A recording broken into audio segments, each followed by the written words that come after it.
The 3-year pandemic reshaped the way people live and work, and the owner of this house was no exception.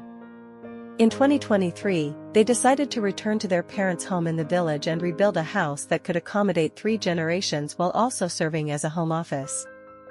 In the years to come, they may settle here permanently, no longer needing to commute between the city and countryside for work. As always, the intent of this design is to address real-life challenges.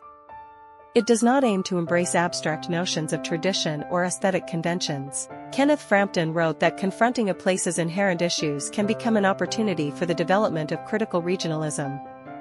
This idea aligns with my own interests.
The project is located in Tongzhou, Beijing, where building regulations appear to be stricter than in other suburban districts.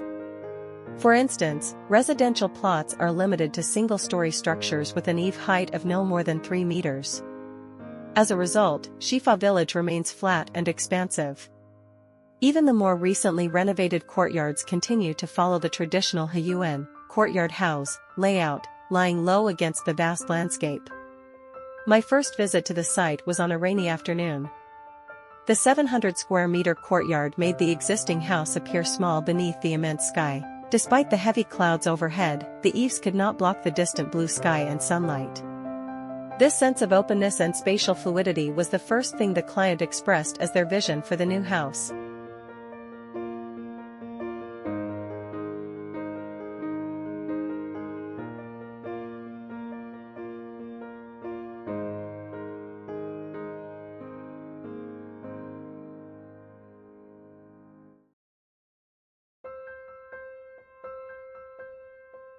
Given the site's generous size and the project's budget constraints, we planned a single-story house with a footprint of 300 square meters. A house with a modest volume and a spacious courtyard, this would be both an adaptation and a reinterpretation of the traditional rural courtyard dwelling. The house is conceived as an interwoven structure, its wings extending in different directions and joining at their ends. To maintain the proportions of the central courtyard, the side wings were consolidated and pulled away from the perimeter, creating a narrow secondary courtyard at the rear. Similarly, the north-facing main hall was shifted southward, opening up a backyard. Each wing now enjoys dual-sided natural light, while the entire courtyard benefits from uninterrupted sightlines.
The gabled ends of the roofs extend outward, reaching toward the site's boundaries.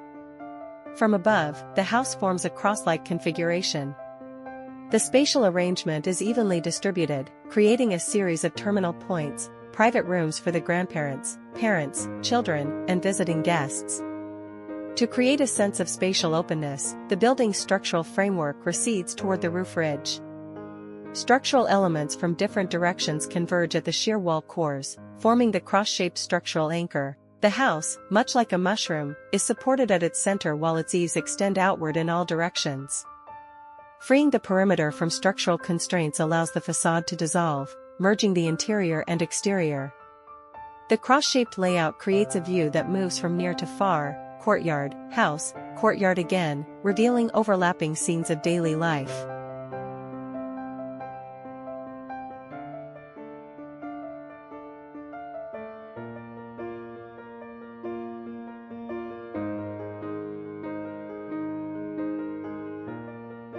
If the upper frames of the glass facades were aligned directly with the eaves, the interiors would have received over 3 meters of vertical glazing. However, this would have left the occupants feeling exposed and significantly increased energy consumption. While the house remains open and transparent toward the courtyard, its outward-facing facade is quite the opposite. The only exterior-facing elevation is itself one of the terminal spaces. The entrance semi-outdoor space extends downward along the sloping roof, while the brick perimeter wall, responding to the outward slope of the street and site, steps inward as it rises.